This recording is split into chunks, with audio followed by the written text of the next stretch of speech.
Welcome to the Agile Talks. And today I'm very excited again because we will discuss with David Henderson, who is the founder of Kanban University. And this is our third session. And in the first session, we discussed with Jeff Sutherland about the Scrum. In the second session, 2 weeks ago, we discussed with Evan Laybourne about the business agility, and today we will discuss about the Kanban. And I have different type of questions about the Kanban. And let me introduce the David.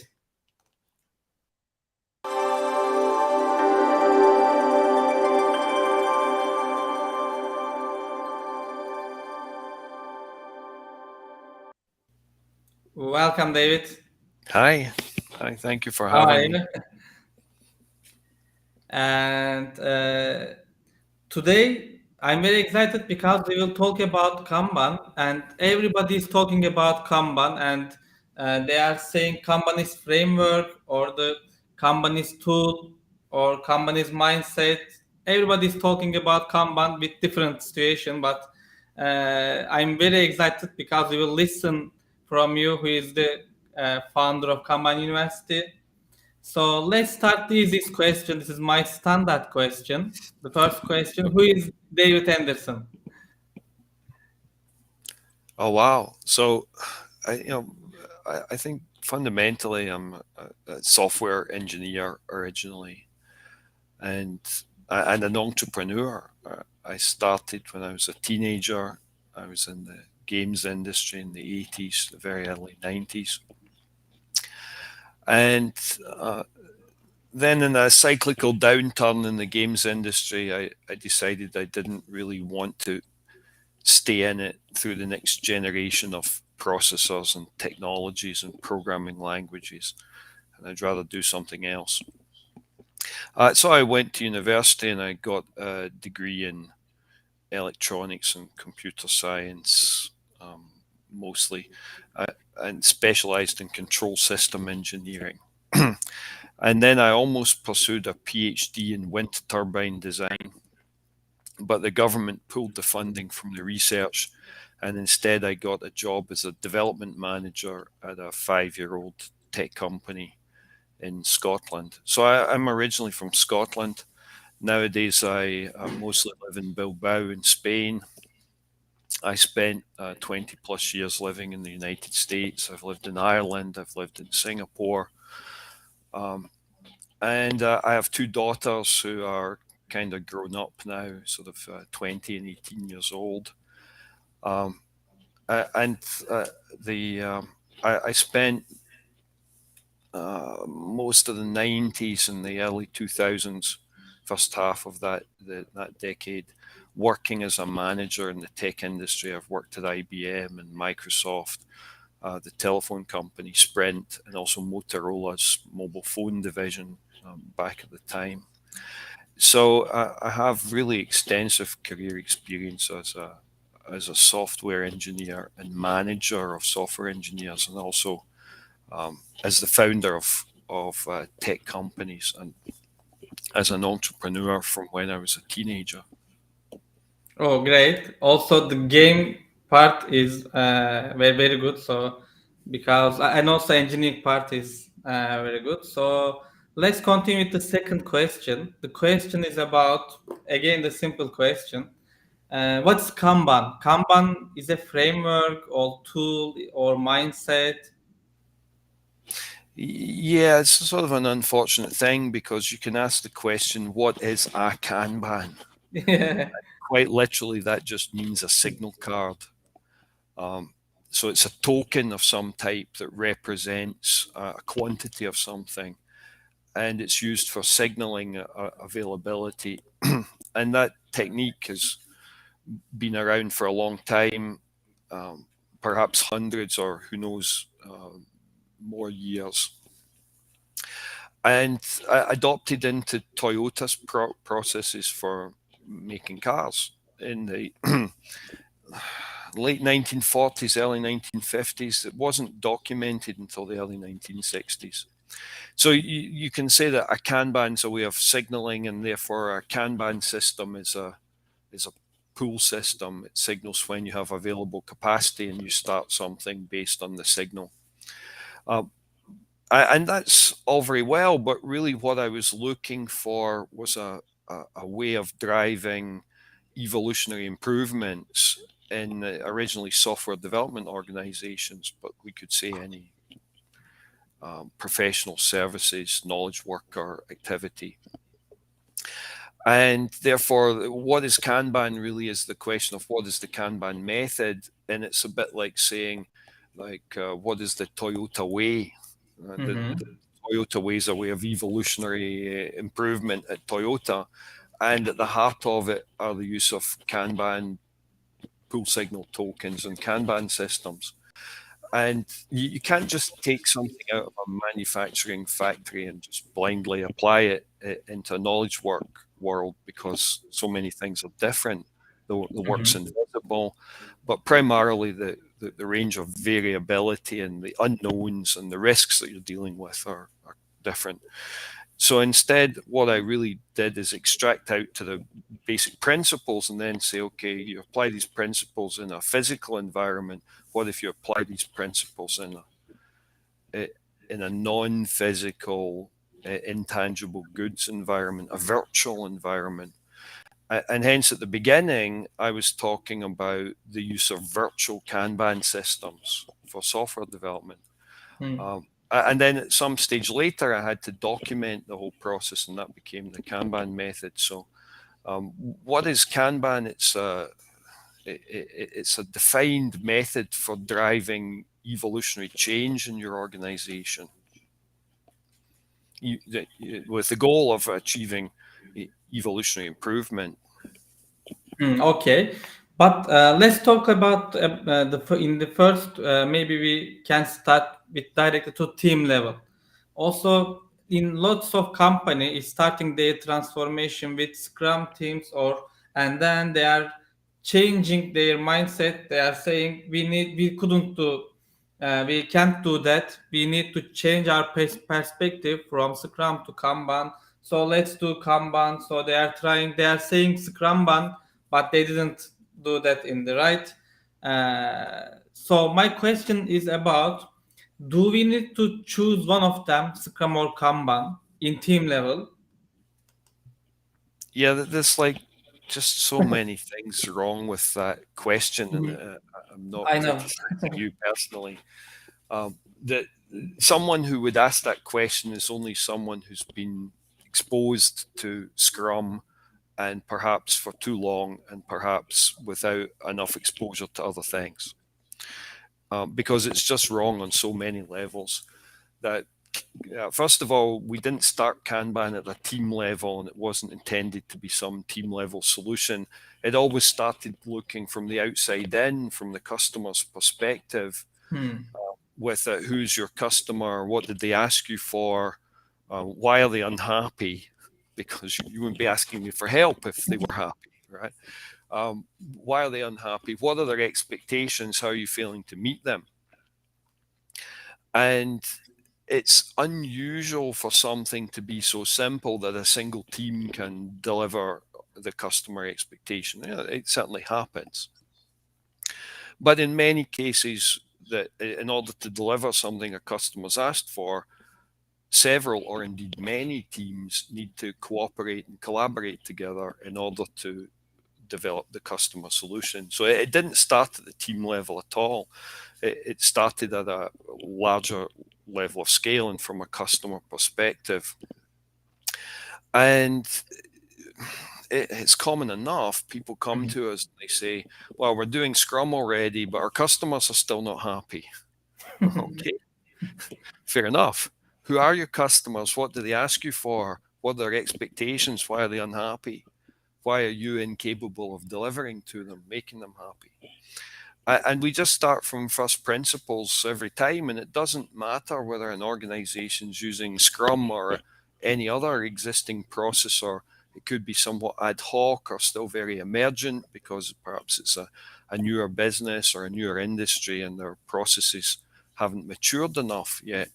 It doesn't really matter. We start with what you're doing now, regardless of the situation it's in. And in terms of what is Scrumban, that's just a term that my former colleague and a coach who worked for me back in 2007, Corey Laddis, he Mhm. coined that term for when we apply Kanban thinking, the Kanban method, into a starting position where it's a team or teams using Scrum. And he came in my office one day in 2007 and he said, I've come to realize that the departments, the teams, the projects in our company that are already using Scrum, they need different advice and guidance on what to do than teams that are using a traditional software development life cycle and traditional project management guidance. And that specific guidance for people who are already using Scrum and we're applying Kanban in that environment, he called that Scrumban. He published it in a paper at the Agile 2008 conference in Toronto, and where he gave a talk. And that name has kicked around ever since then and been broadly misunderstood, I think, in a lot of ways.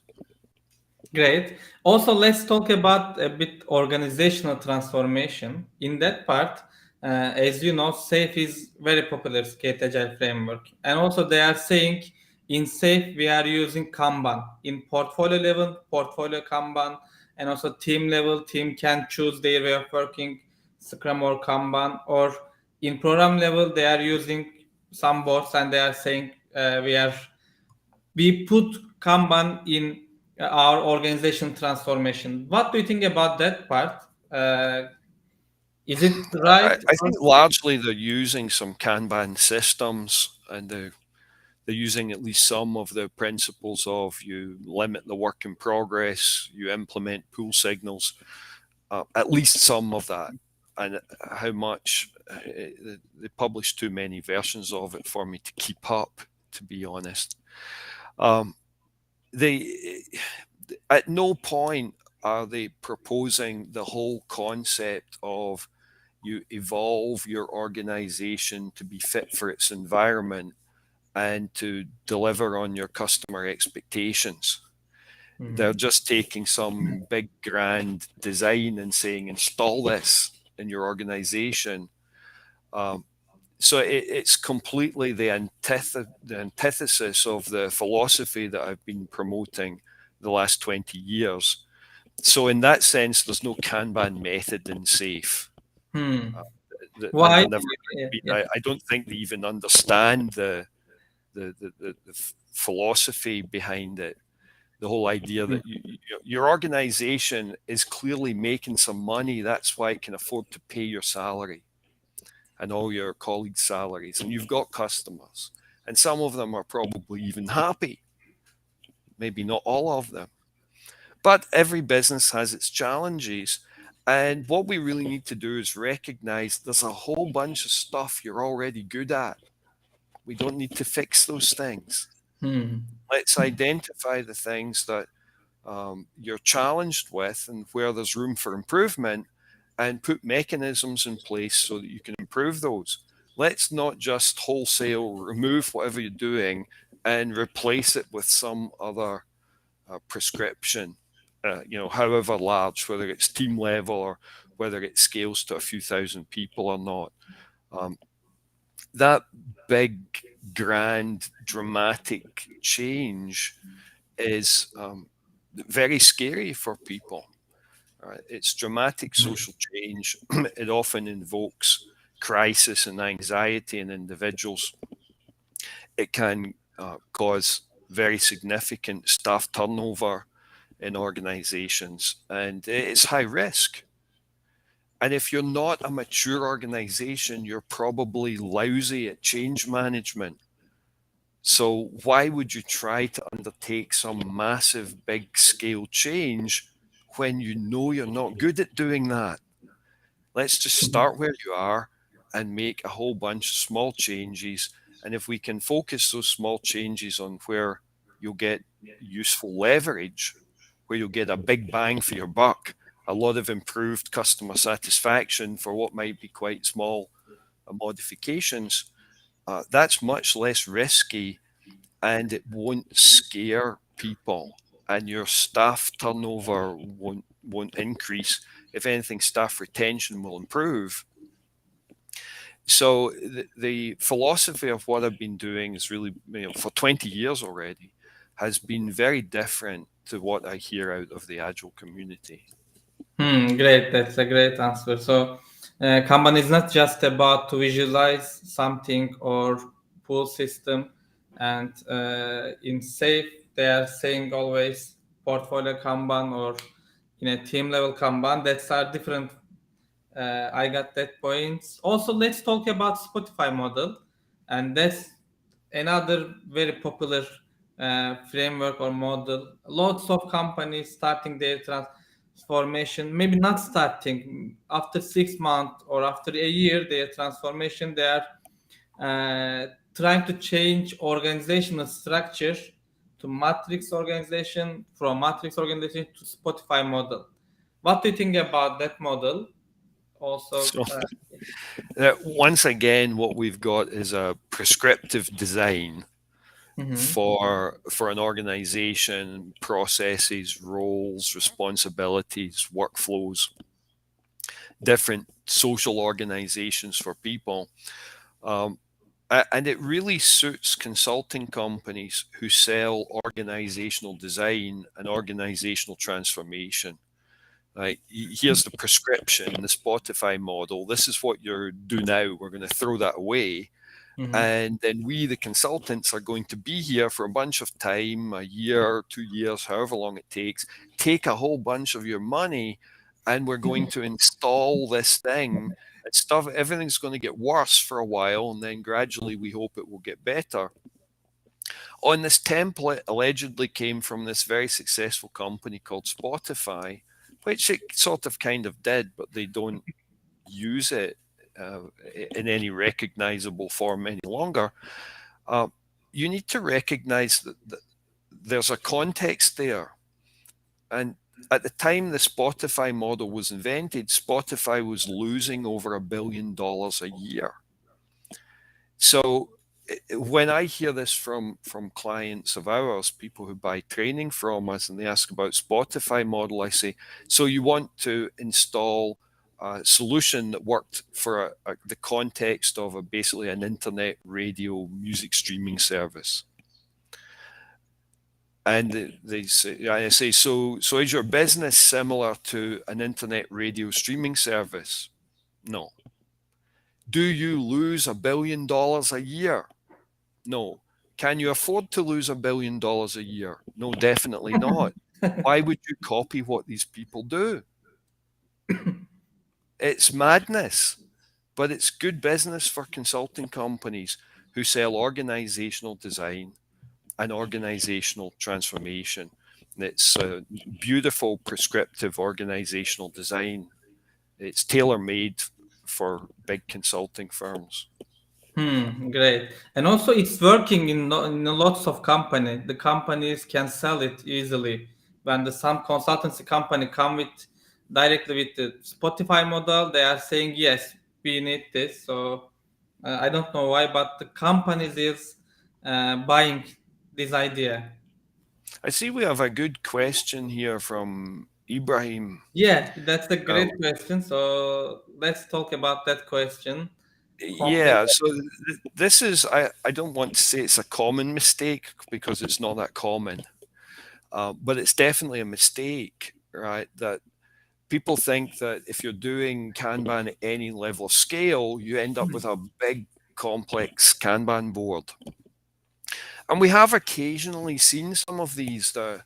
There was an Israeli company called Answers.com that got acquired by Yahoo, became Yahoo Answers. They were about 150 people. The whole company is about 150, which at Microsoft, that's a product unit. Right? So it's a business on its own, but it's not huge. But they had a single Kanban board for the whole company. And that scale is possible, but it's not really recommended. Your Kanban board should mostly be simple because the whole principle is your organization is a network of services. You are, by definition, in the services industry if you're working with intangible goods.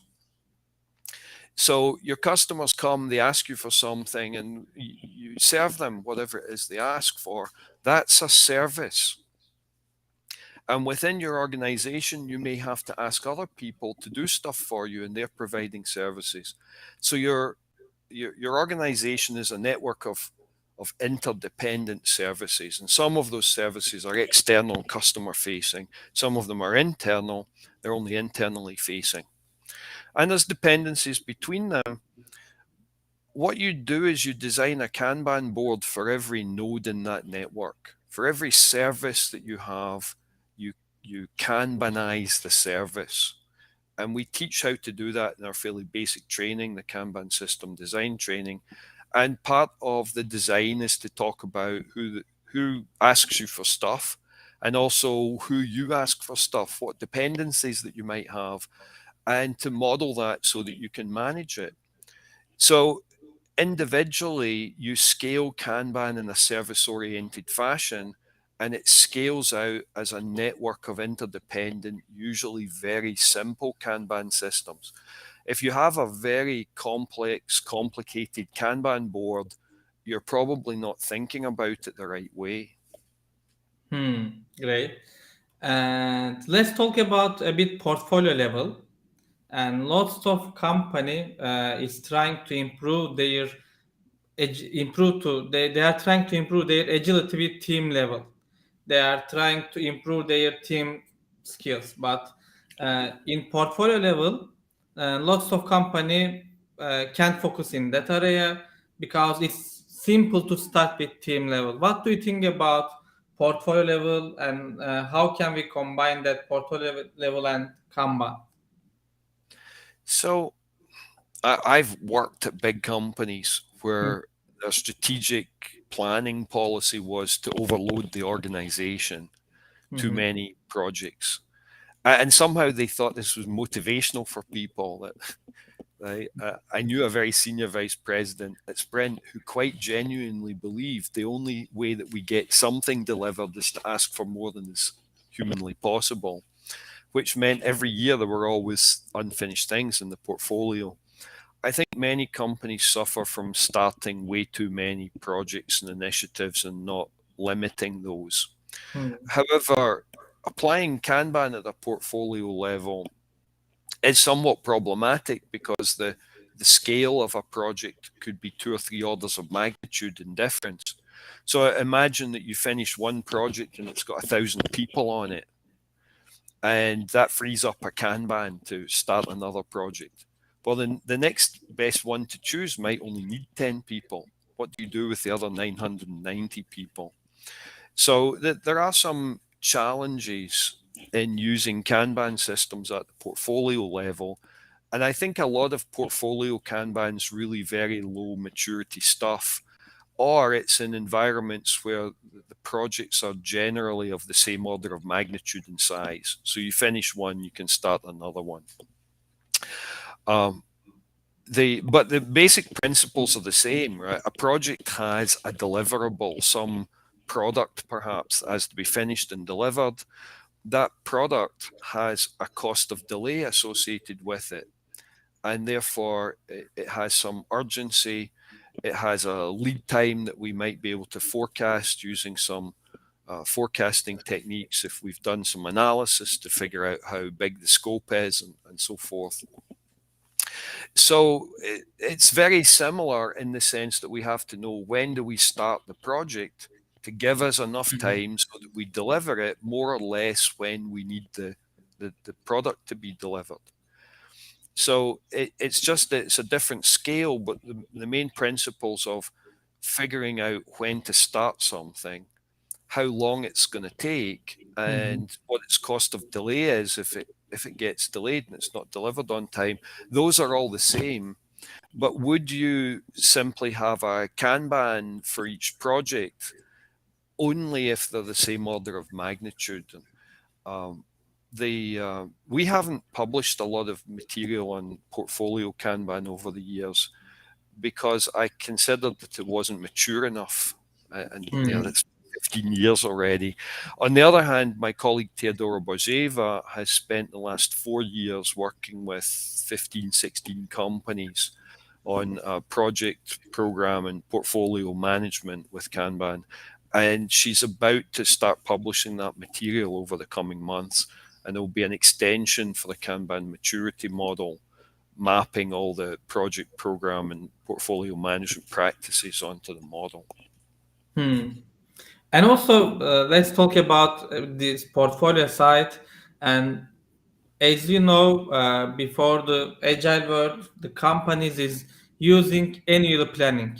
They plan their portfolio with annually, and in safe after safe or after OKR process, they are change it to quarterly portfolio planning. But I think uh, it's not enough to manage their portfolio because everything is changing in quarter. So if new projects comes, they need to drop one of them, or they need to check lots of parameters, resource, budget, or the other different type of parameters. So what do you think about that part? How can companies manage their portfolios in continuous planning maybe? Yeah, so Kanban Mhm. systems lend themselves to that, right? Mhm. The whole idea of deferred commitment, although perhaps you have some upstream, and you Mhm. might model that with a Kanban system, upstream Kanban, a little bit different because you're dealing with options and you want some minimum quantity and some maximum quantity. So there's the concept of like an order point threshold that if we deplete the upstream down to some level, we want to pull some more things from further upstream. So we've got some upstream activity, perhaps managed in a Kanban system, that is preparing potential projects that we want to do. And Mhm. those projects have deliverables, products that are to be delivered. Those products have some cost of delay associated with them, and we have perhaps some limit of the projects that are in progress. And when we finish one, we try to start one of a similar scale, or perhaps we might take a team, divide it in two, and start two smaller ones or something. We're maintaining roughly the same quantity of projects in progress. That means we're deferring commitment and we're only pooling things when we have capacity to do it. This concept of, you could call it continuous planning. So there's some upstream activity, you could call that planning. That's analysis, it's information discovery, it's risk management, and it's building a picture of how, what's this thing worth? How Mhm. long is it likely to take us? What's it going to cost us within some bounds, some upper and lower bounds of probability? In some cases, of course, things have a potential Pareto payoff that they could be worth almost nothing, or they could be worth millions, tens of millions. There are businesses that are of that nature, publishing, media type businesses, the film industry, the TV industry. That if you're a publisher and you've got some manuscripts and you're upstream, how do you know whether the next manuscript will sell the average number on Amazon, 300 books, or it's the next Harry Potter? Right. So the whole concept of business value depends on whether you're working in a mediocristan world or an extremistan world, where there's a Pareto payoff. And if there's a Pareto payoff to what you're doing, the rules are all different. Almost all traditional project management and program management guidance, portfolio management guidance, product management guidance for that matter, all assumes that you have a mediocristan, Gaussian distributed problem domain, and that you can say, okay, this could be worth 100,000 or 200,000, somewhere in between, and somehow magically calculate its cost of delay. Mhm. But that's not always the case. So you've got projects in the upstream, you've got projects in delivery, and you're downstream. You deliver one, you're going to pull another one, and that happens when it happens. and it's always dynamic. It's dynamic scheduling, it's dynamic planning, and Mhm. it's all based on the information that you've acquired up front. It doesn't have this regular cadence that traditional planning has. Now you can recognize a pro and a con, right? The Mhm. cadence makes everything happen on a regular schedule, which is very convenient for lower maturity businesses who have trouble with coordination.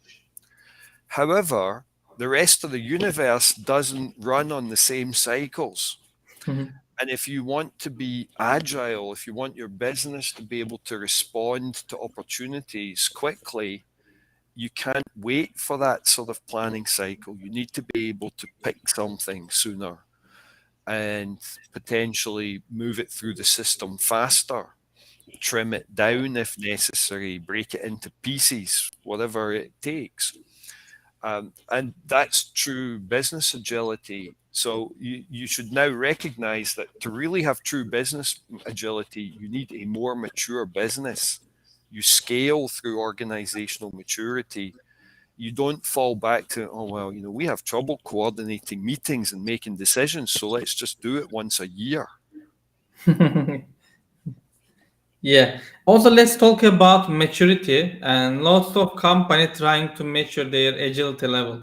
They are saying in team level, our transparency is 4. We want to improve our transparency maturity from 4 to 5. What do you think about that measurements?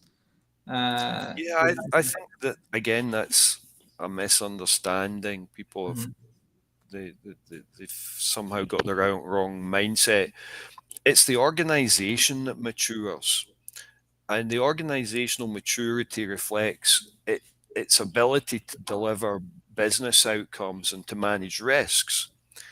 So if you have a business that consistently delivers on your customer expectations and your customers are happy, that's a certain level of maturity. And if you can't do it consistently, that's a lower level of maturity. And if you pretty much almost never do it, that's even a lower level. At the very lowest level, you might not even really know who the customer is. So and then the balancing side is that maturity reflects an ability to manage risk and to make better quality decisions, and perhaps also the time horizon that people are Mhm. looking at. Low maturity businesses, they tend to be very reactionary and their time horizon is immediate. And a very high maturity business tends to be very anticipatory and the time horizon is years, decades even. And obviously it's a spectrum in between. So it's not things like your visualization or your Mhm. transparency that mature. It's your business that matures. But a more mature business will ask questions and demand information that requires greater visualization, greater transparency, and so forth. So more elaborate Kanban designs and perhaps a lot more risks being exposed on a Kanban board, and particularly on the ticket design. People think Kanban's about board design. They don't understand. It's mostly about the ticket design and the risks that you're visualizing and exposing on the tickets that help people make decisions. What should I do now? What waits until later? And if so, when? And what should we not do at all? So the more mature the business, the longer its time horizon, the more anticipatory it is, the better at managing risk it is, the more information it needs to feed all of that. And that needs to get exposed in the system. That's where that comes from. Great. And also, we have two questions, and our attendee has a question. They can ask directly on chat, There's and the one about the construction projects. yes. So obviously a construction project is a physical thing, right? And the scope of what I've been doing this past 20 years is non-physical things, intangible goods. The tangible goods industry, like physical construction, project management, dates back at least to the Egyptians, right? So we're dealing with about 5,000 years of expertise and emergent guidance on how to manage construction projects. However, do we see Kanban used in the construction industry? The answer is yes, particularly for civil engineering and architecture work and anything that's an intangible good. Although ultimately, architecture and civil engineering turns into plans, physical artifacts, and mathematics and the guidance on how deep to dig the hole and how much concrete to pour in it and how much iron bar you need to put inside and all that stuff. Um, but the Kanban is without doubt used in the construction industry, and we've had people from the Lean Construction Institute talk at our conferences. There's been case studies over the years of Kanban used for civil engineering and architecture. Great. And also we have another question, but you answered it before. What about Scrum Ban? And you answered it before. Yeah, Scrum Ban's this very simple concept of you have an environment where they're already using Scrum and you add Kanban into that environment so that they evolve their processes so that whatever they're doing is fitter for its environment, that it produces better customer satisfaction, happy customers, and happy stakeholders, whoever they might be, regulatory authorities and business owners and so forth. Okay, and my the other question is about how can we start our transformation with Kanban? The easiest answer is start where you are, but can you uh, give Yeah, some tips about I it? think we don't even think of it as a transformation, Mm-hmm. right? Because historically with consulting companies and organizational design and so on, transformation is this is what you do now, this is what we think you should do in the future, and we're here to transform you to, things are going to get worse for a while we tear everything apart, then we're going to rebuild it into this new transformed version of you. And the Kanban world, we want you to think of just purely an evolved and improved version of you. So it's not a transformation at all. It's more like, I don't know, going on a diet or something, changing your habits and behaviors with the idea of improving. So the the whole concept is that you need to understand what represents good. And the Hmm. word we use for that is fit. Take that word from evolutionary biology, right? It's not the strongest or the fastest or the smartest that survive. It's the ones that are fittest for the environment that survive. And if you're going to mutate something, if you're going to change something, it will do better if it's fitter for the environment. So we want changes to be improved. An improvement is something that results in a process or a product or a service that is fitter for its environment. So we need to understand those fitness criteria. And in a mature business, we have quite an advanced framework for doing that called the Fit for Purpose framework. But at a simple level, we just ask the question, who are your customers? What do they ask you for? What are they unhappy with? If we went and asked them, why are you unhappy? What would they tell us? And a little bit more advanced would be, what are their expectations?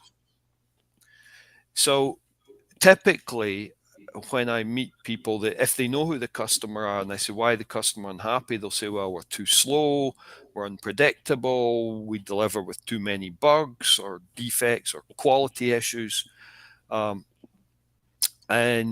they hate that. They want us to deliver good quality, predictably faster. So those are the common three. Okay, fantastic. Right. So we've got some idea of the direction we're going in. Better quality, more predictable, faster. And if we're a little more sophisticated, a little bit more mature in our customer understanding, but more customer empathy, then we might be able to put targets on those. What level of quality? How predictable? How fast? what are the thresholds that the customer will now be satisfied? And Alexei Zheglov and I developed the Fit for Purpose framework for really drilling into that with good quality understanding and answers. So you start with that, and we have what's called the static method, the system thinking approach to introducing Kanban.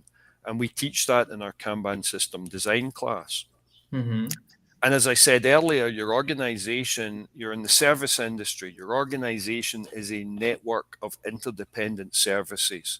For every place you can identify a service in your organization, you use the static method, and the output of that is a Kanban system design. And you layer that Kanban system design onto what you're already doing. Great. And the other question is executive buying. We are always talking about how can we deal with executives to start our transformations. Yeah, Also, let's yeah, come back to that and take this one from, there's a user here who's anonymous. I kind yeah, of no names. Yeah, that. don't like the anonymous. But what is it? If you borrow practices from Scrum, such as daily Scrum, retros, refinement sessions, do you call that Scrum Ban as well? Or what is considered the Scrum Brand framework?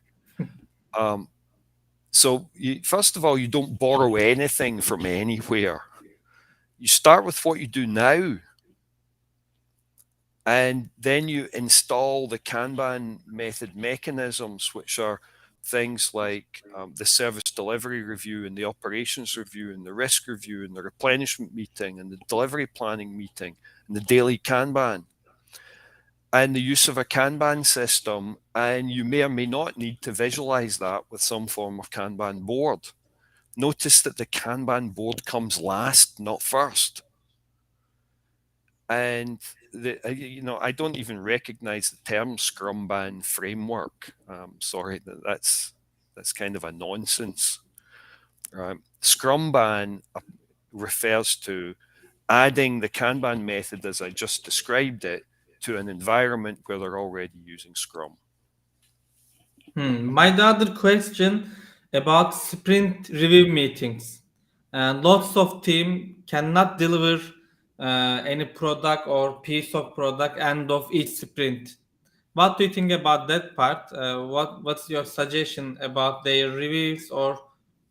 Yeah, I don't know that it's the review that's the problem. It's the concept of a sprint that's the problem.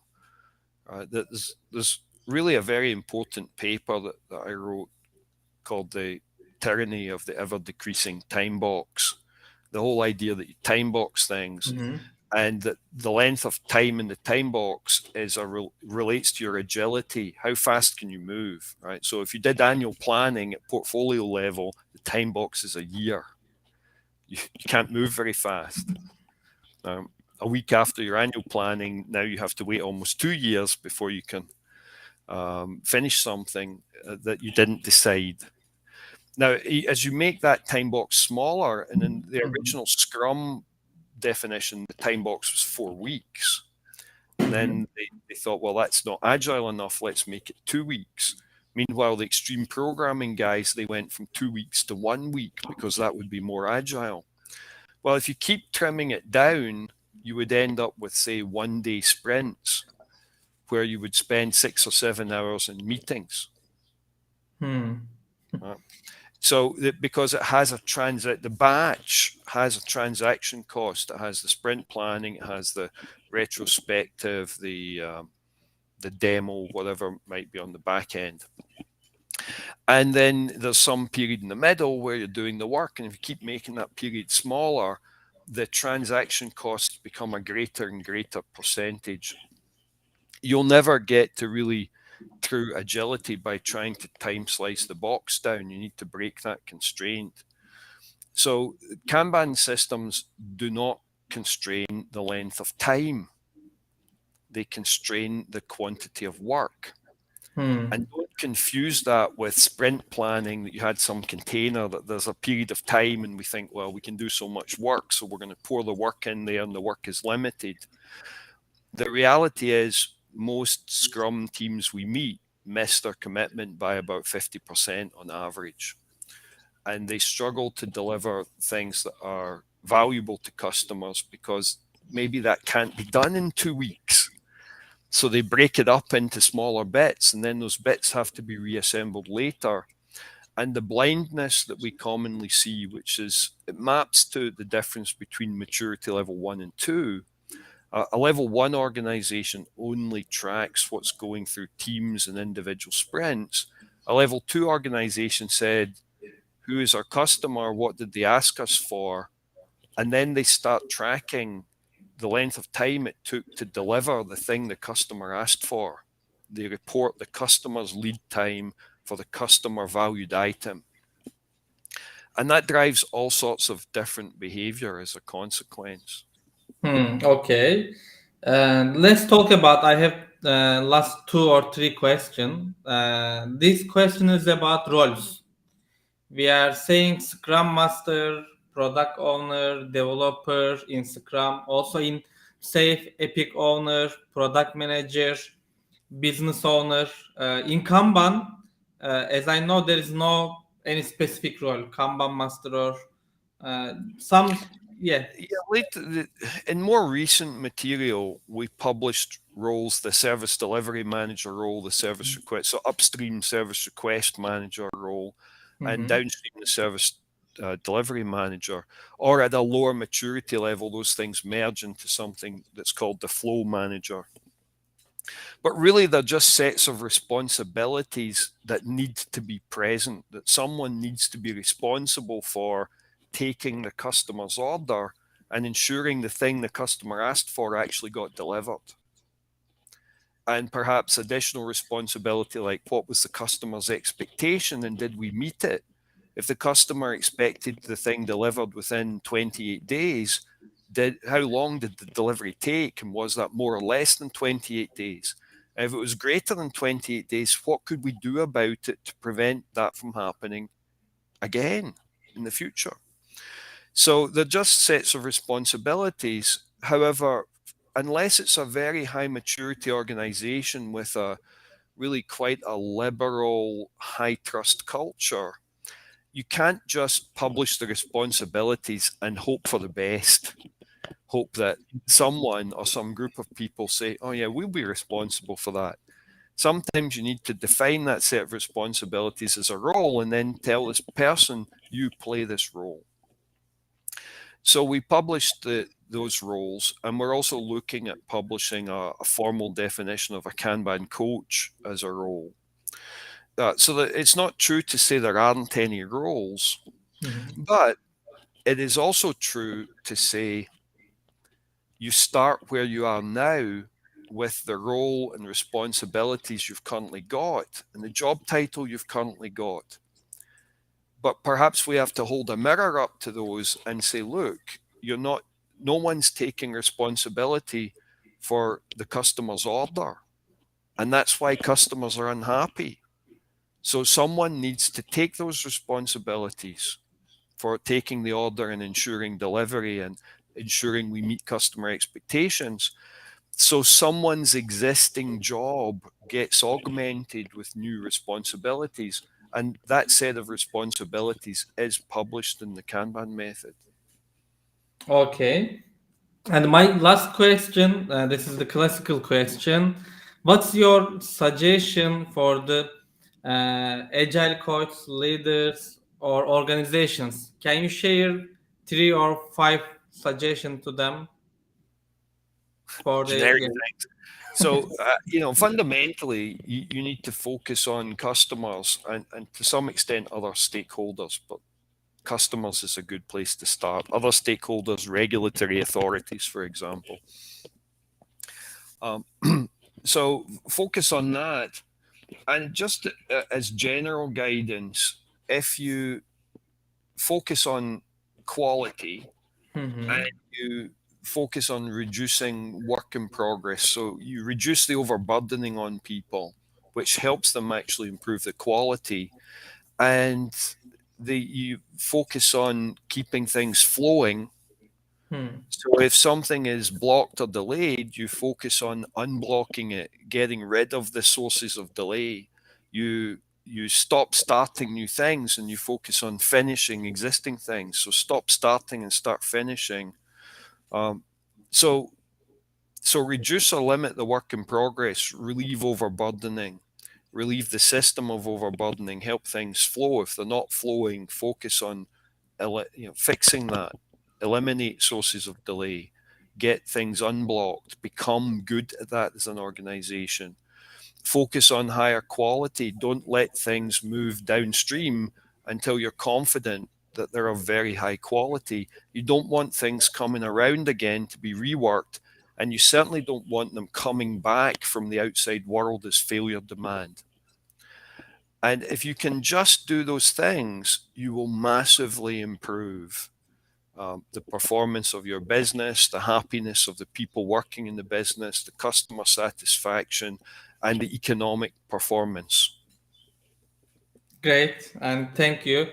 And thank you, David. It was great. I take lots of notes, and 2 pages was my note. So thank you. That was very helpful for me, also for our attendees. So do you have last notes for us, or?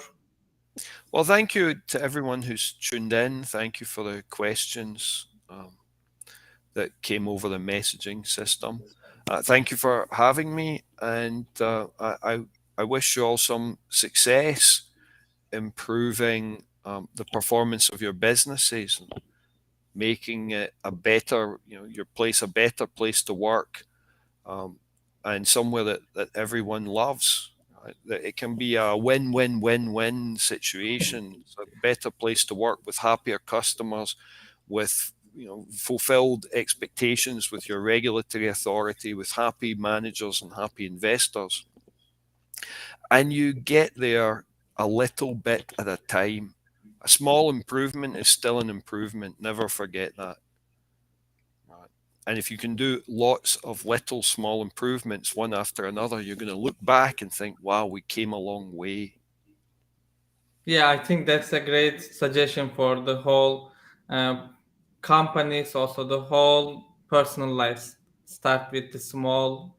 And again, thank you, David. Yeah, And as I mentioned earlier, right, you understand the direction, right? If customers care about quality, predictability, and speed, those are directional. So you ask yourself, are we going in that direction? Is the quality improving? Is the predictability improving? Is the speed improving? And a little improvement is still an improvement. Just find another one, another one, another one. yeah, thank you. And thank you for our attendees. Have a good day for all. And see you in the next session. Bye bye. Thank you. Bye.